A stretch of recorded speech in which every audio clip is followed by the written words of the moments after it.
911 emergency. I think I need to report a break-in and a murder. My wife is on the floor, bloody, stiff, not moving. This is the voice of George Tiafe. Stopping by his wife's house with their 8-year-old daughter, he found the garage door open, a suspicious sign which led him to investigate. And when he went into the house, he found his wife Shauna unmoving on the floor, already long dead. When's the last time you saw her? All right, you're good. Take a deep breath. I'm a fireman. I was at work yesterday, so I saw her about 36 hours ago, I guess. In 36 short hours, the lives of George Tiafe and his daughter were changed forever. Shauna, from whom George was estranged but still married to, was dead, and this respectable firefighter was left to pick up the pieces. But there was a twist: burglary, surveillance footage, and a shocking accusation. Let's dive into the twisted story of Shauna Tiafe's tragic murder. It was the early hours of September 29, 2012. Cocktail waitress Shauna Tiafe is shown here on CCTV, clocking out of her job at the Palms Casino at 3:01 a.m. on that day. It would be the last time she ever did so, and the last time she was ever captured alive. She drove 30 minutes back to her house. She let herself in through the garage and moved through the house without turning the lights on, just wanting to go straight to bed after a long and tiring shift on her feet all night. She walked down the hallway towards the stairs, and this was when it all went horribly wrong. There was someone lying in wait for Shauna in the darkened hallway. They had a hammer. They lunged for her with it. She put her hands up in front of her face to protect herself, but her attacker broke her fingers and then beat her with the hammer until she was dead. This was how George Tiafe found her. At 9 a.m. the next morning, the mother of his daughter had been horribly murdered in her own living room. But why and who killed her? Let's go back and learn more about Shauna. Her story begins in Salt Lake City, Utah. Born in March 1966, she was raised Mormon alongside her sister and 5 brothers. The family remained in Utah until she was 12, when they moved to Pennsylvania and later Virginia, where she attended South Lakes High School. There, she was popular and known as a girly girl, an outgoing personality on the cheerleading team. She graduated in 1984 and looked set to have a bright future on the East Coast. But born and raised out west, perhaps she missed the desert climate, because in 1994, at the age of 28, she moved back across the country to Las Vegas, Nevada. The bright lights of so-called Sin City couldn't have been further from Shauna's Mormon upbringing. She moved out there to be closer to her sister Paula, but Vegas isn't known as the home of family-friendly fun. While she initially worked in upscale retail stores like Saks Fifth Avenue and Neiman Marcus, she had her sights set on Vegas's vibrant resort and casino scene, which can be incredibly lucrative even as a waitress, and certainly entails meeting a lot of interesting people. A few years after moving, she got a job as a cocktail waitress at the Fiesta. From there, she was in the lucky position to get the same job at the Palms Hotel Casino when it opened in 2001. Shauna loved her job, finding it glamorous and exciting. Her co-workers felt like family. One co-worker said, "I never saw Shauna with a frown or anything. She was just so bubbly and laughing at everything," and that she just loved cocktailing. The work was exciting and also very rewarding. Shauna made close to $100,000 a year in salary and tips, which were often paid in casino chips. In Vegas, these functioned the same as money does. On a good night, she could make $500. In 2024, this comes out to be the equivalent of nearly $850. So Las Vegas wasn't just a party city for Shauna, it was a city of opportunity. She liked making money, and she liked spending it too, but more on that later.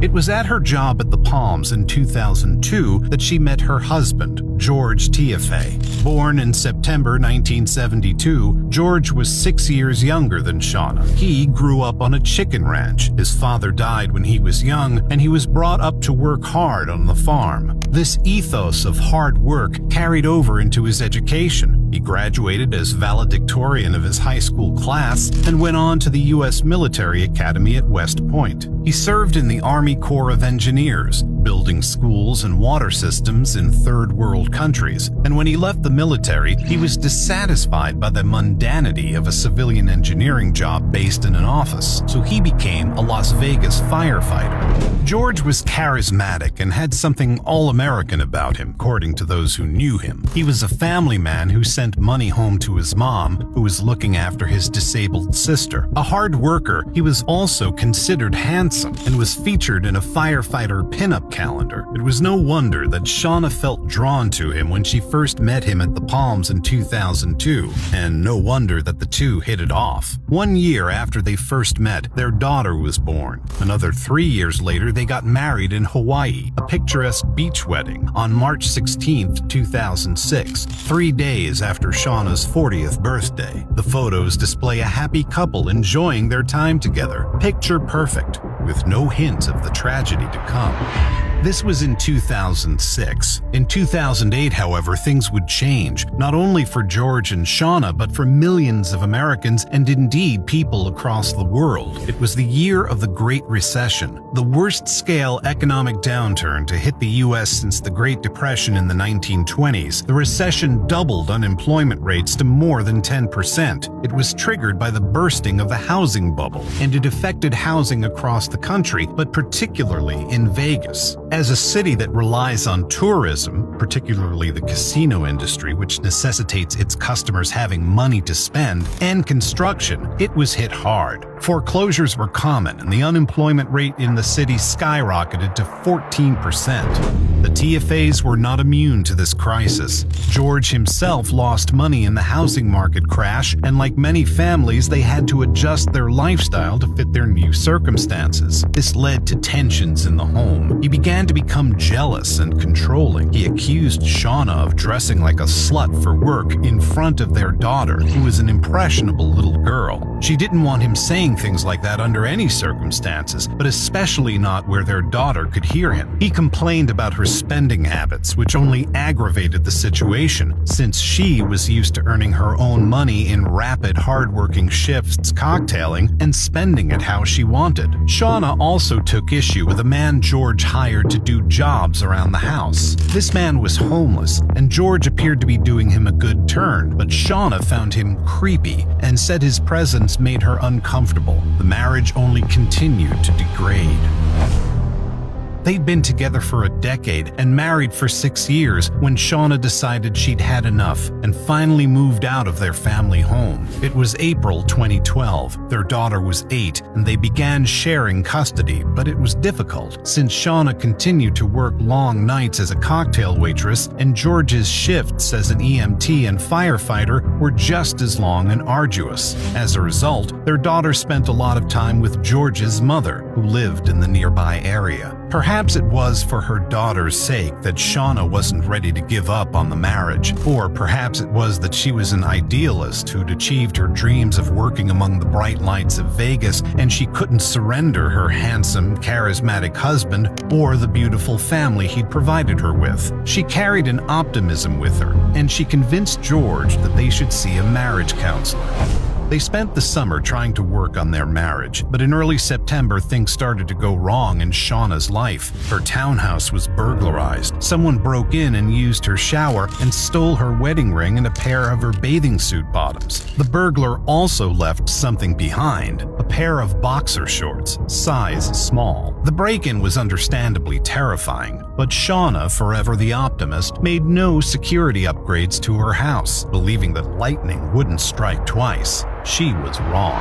The early morning of September 29th was only 3 weeks later. She left work at 3 a.m., tired and stressed about her marriage, parenting her 8-year-old daughter, and the recent burglary. She didn't have the energy to be vigilant, and she couldn't have expected that someone would be there, waiting in the dark with a weapon, waiting for her. The wound in the side of her head was so deep that the paramedics, dispatched after George's desperate 911 call, initially thought she'd been shot. This had been a deliberate and uncompromising act designed to kill. The police were immediately suspicious of George. In cases of marital strife, the husband is usually the prime suspect, but George had an alibi, as he'd explained to the operator over the phone and also to the police, who interviewed him at the scene. She was lying on the floor. Okay. And she was covered in blood. I just want to die. What shift did you work yesterday? A 24-hour shift. George had been on call at the firehouse all night. Their daughter had spent the night at her grandmother's house, and George had collected her in the morning, stopping at Shauna's house because their daughter wanted to pick something up. They'd happened upon the gruesome scene by what appeared to be sheer coincidence, and George could not be the killer because he had an alibi. The case rapidly hit a dead end as a result. Other than George, there were no real suspects. Interviews with Shauna's co-workers revealed nothing other than she was a sweet, bubbly person, a good employee, and a hard worker who would be sorely missed. The police began to suspect that maybe there was a predator stalking the neighborhood. Women who worked at the casino in particular were frightened, fearing they'd been targeted. The burglary of Shauna's house became a suspicious warning sign. Had it been the killer? The investigators didn't know. But 2 days into their investigation, they caught a lucky break. A man named William Penix, known as Big Will, came to them with important information pertaining to the case. He had lived in Las Vegas for years and worked as a maintenance man for an apartment complex. He lived a life on the straight and narrow and tried to help others do the same, including a friend he knew only as Greyhound. Greyhound lived in a tent in the foothills, a very different sort of life from the glitz and glamour of Vegas in the movies. He was an ex-con, and Will had been helping him get his life together. But one day in September, Greyhound came to Will with a confession. He said, "I got something to tell you." And I said, "Well, what is it?"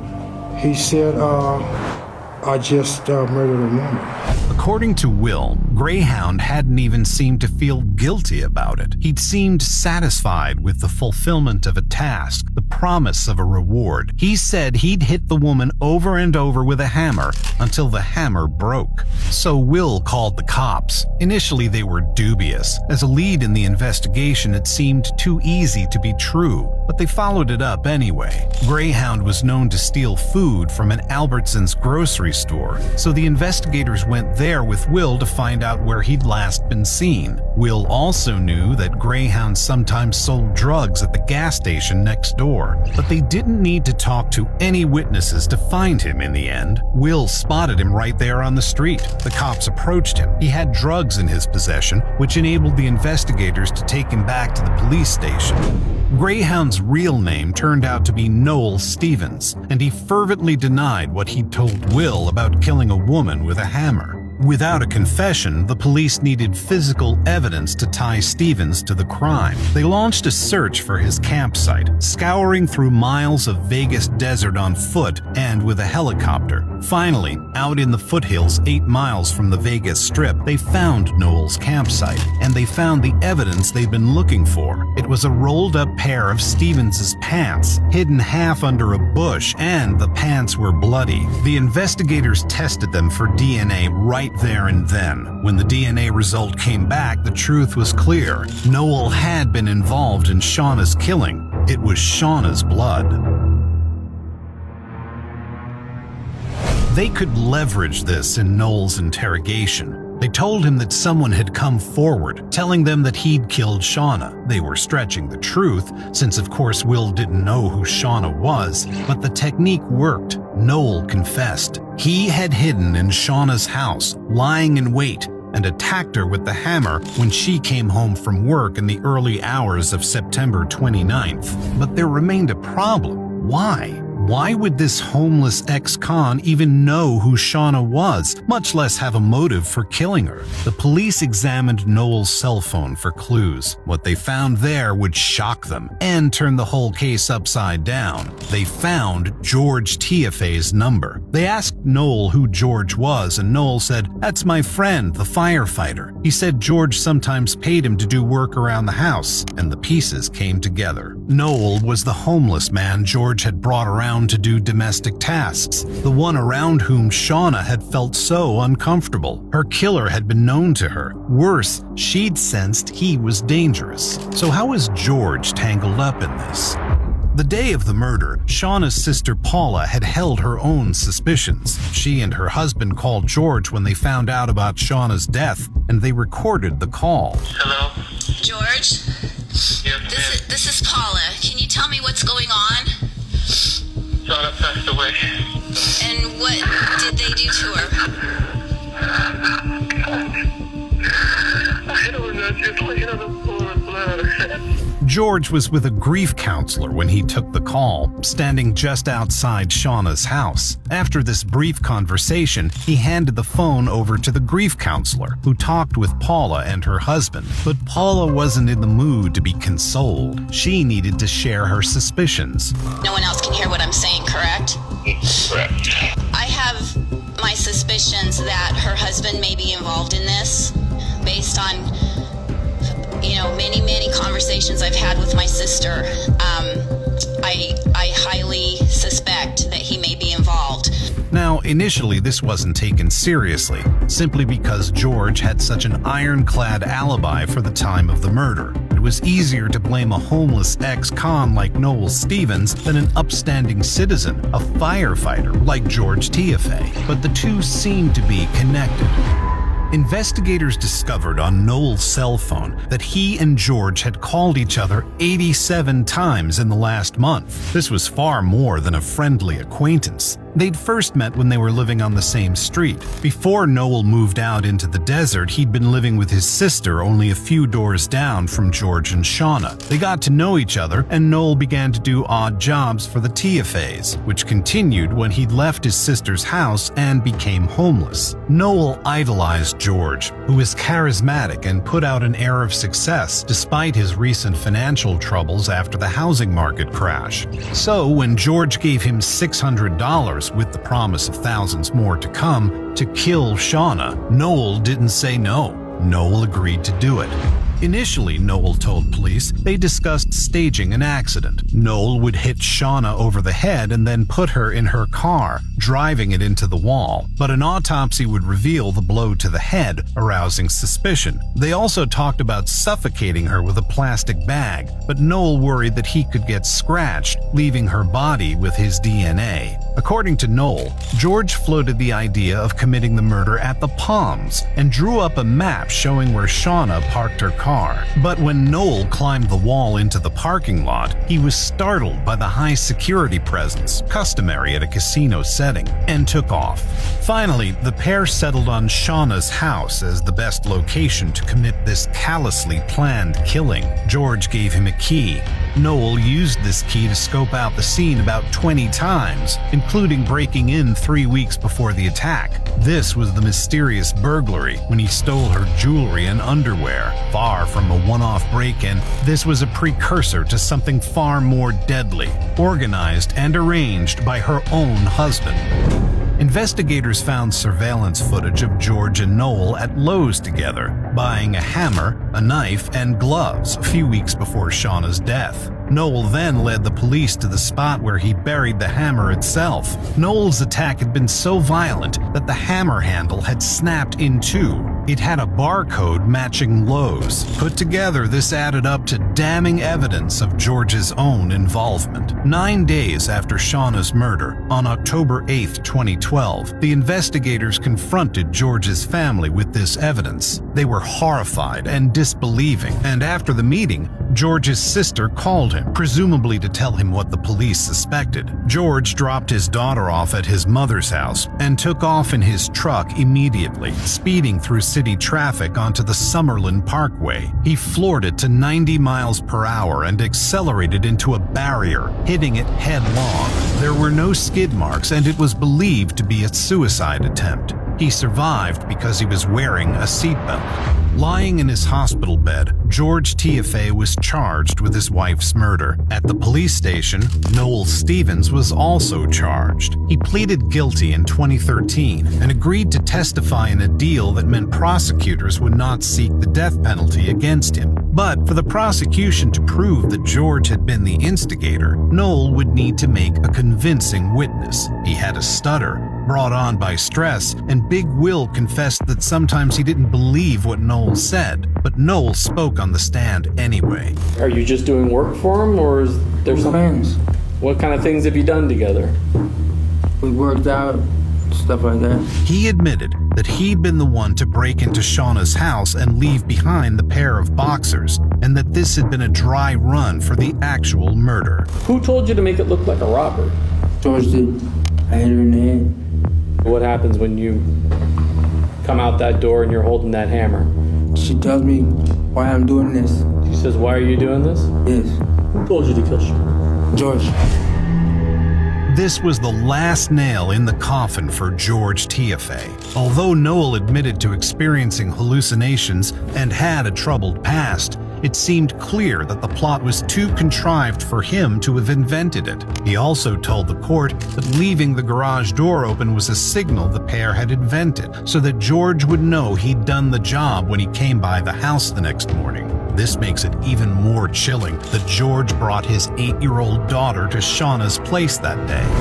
George did not take the stand, and the only witness in his defense was his sister, who testified to his good character and peaceful nature. This was not enough. On September 3, 2015, George was found guilty on all counts, including murder in the first degree. He was sentenced to life imprisonment in December 2015, but in 2017 he attempted to appeal. He wrote the 100-page handwritten petition himself, since his lawyer had quit the case, most likely as a result of what his appeal alleged, which was that he'd had ineffective counsel. He also argued that he'd been affected by drugs he was taking for an injury received in the line of duty as a firefighter, and had been told by God that he needed to kill Shauna in order to protect his daughter.